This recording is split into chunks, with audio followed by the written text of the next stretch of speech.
Hello, hello, hello. How are you today? It is Wednesday and I'm here for a few minutes. I want to talk to you today about goal setting and accomplishing your goals. And mostly, I want to give you three tips on what could help you accomplish your goals. And I'm going to start with the first one. They're not in any particular order.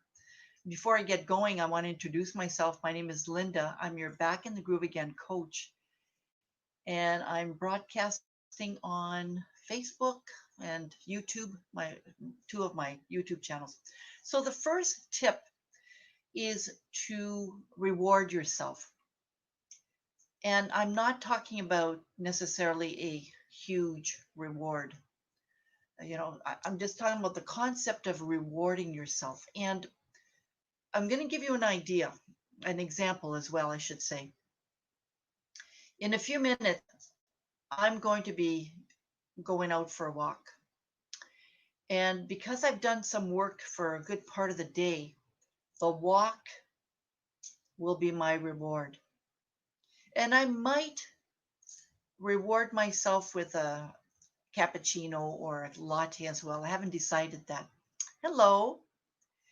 So, the concept of reward, whether it's tangible reward or whether it's untangible or uh,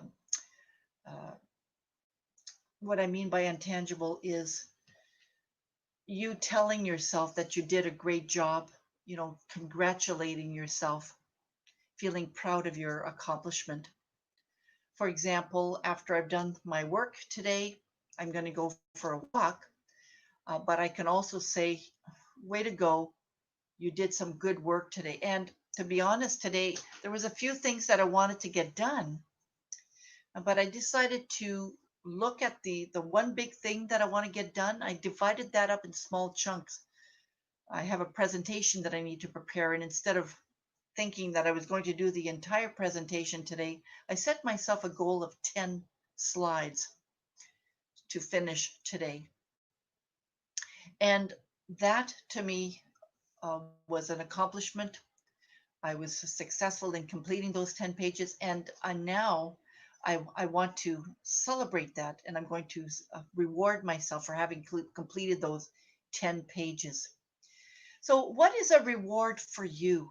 Whoever's watching me right now, what type of rewards will you give yourself when you've accomplished something? Whether that's a large accomplishment or a short goal that you've been able to accomplish, what are some of the rewards that you've given yourself?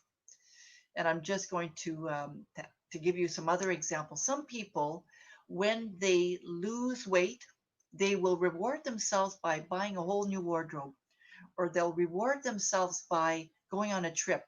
But I'm going to suggest too that instead of having one reward at the end when you've succeeded your goal, that you also reward yourself along the way.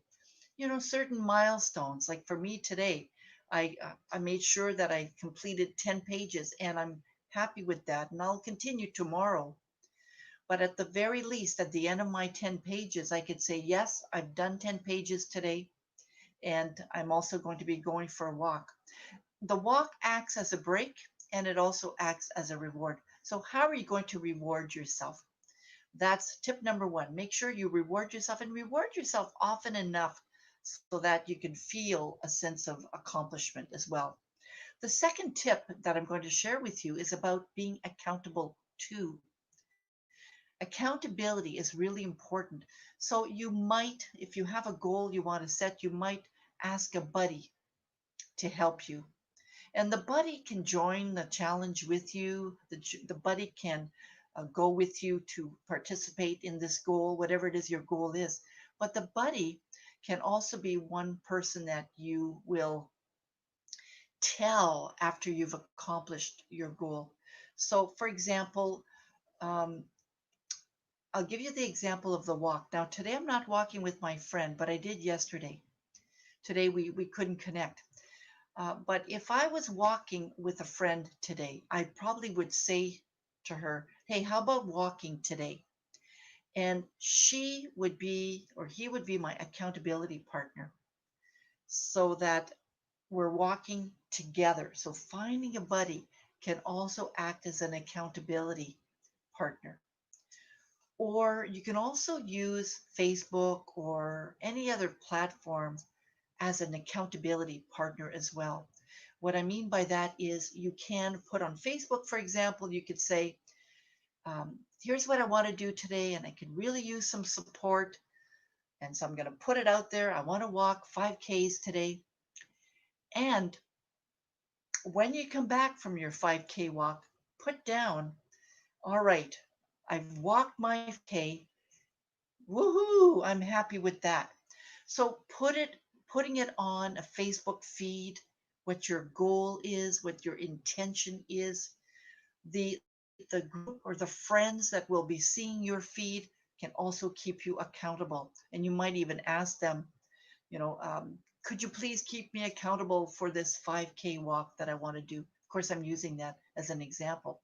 I'm just going to stop here for a second and see if you have any questions. We've talked about two goals: rewarding yourself and keeping yourself accountable to, could be a group, could be an individual, could be like Facebook, because you've put it out there.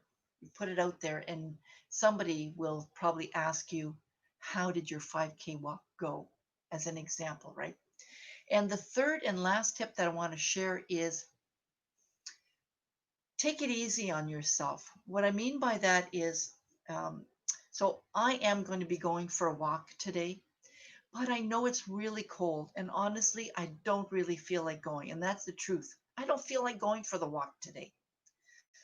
But because I want to challenge myself, I know that I could go for a walk, but I know also that I don't have to go for as long as a walk as I normally do take.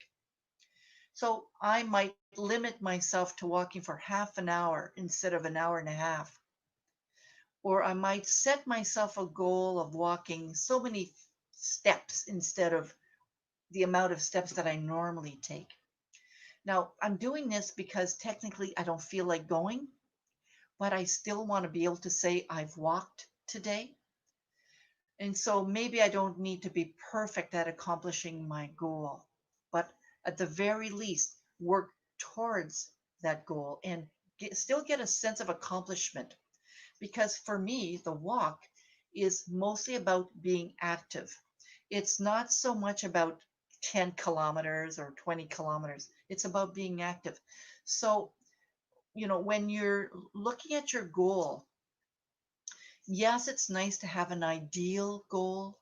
Maybe, for some people, it's I want to walk 5K 3 times a week, for example. Just an example. But if today is really, really cold and I don't feel like going, well, instead of not going at all, I will go, but I may not go for 5K. And I need to be okay with that, right? So a little bit of flexibility as well. So I'm going to ask you, if you're watching this live afterwards, please just write hashtag replay.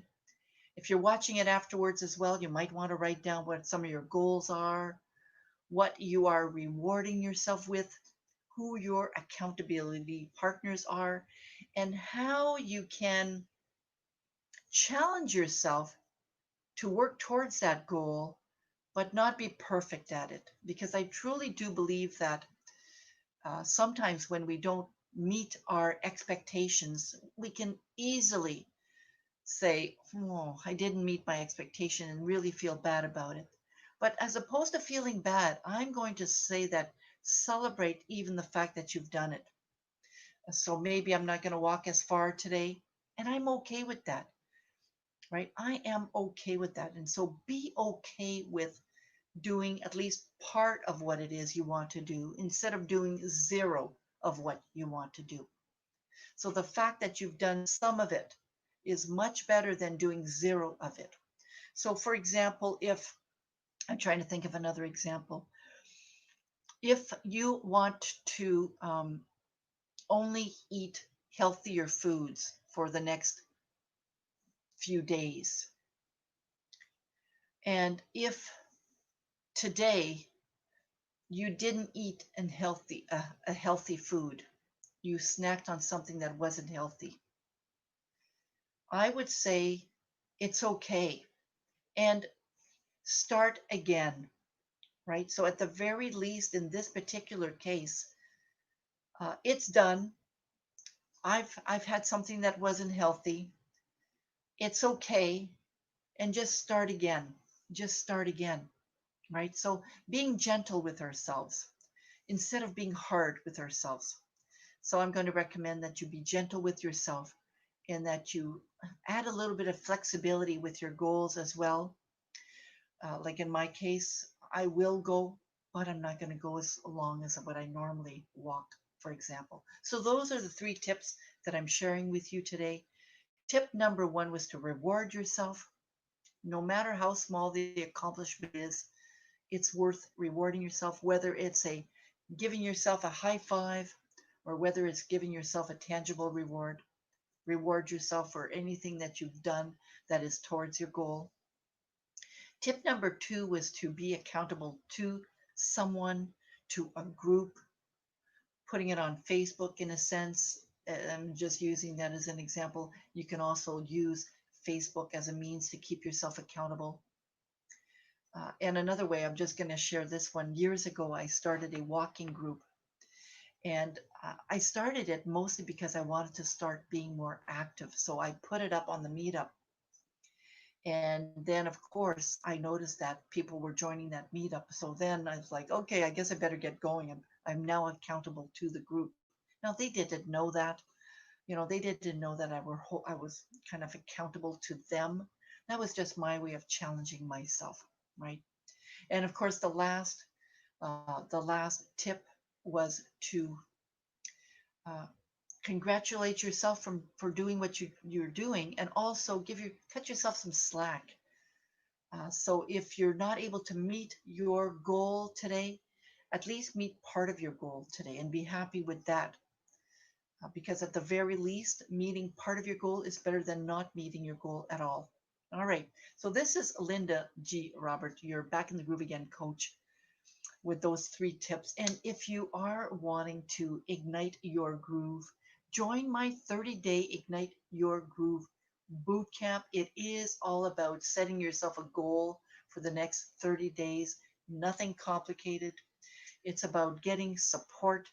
We'll be meeting once a week on Fridays at 12 noon Eastern Standard Time.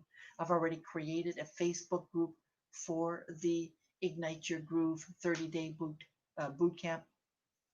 There's a minimal fee. Now, that fee is going up tomorrow, Thursday at noon. So it's $67 right now. And the price will be going up at noon tomorrow. In January, it's going to go up to a little more than that, I should say. Not a lot more, but it's going to be going up more than $67 in January. All right. So that's all I want to say. I hope you have a wonderful day, and I hope to see you in the boot camp as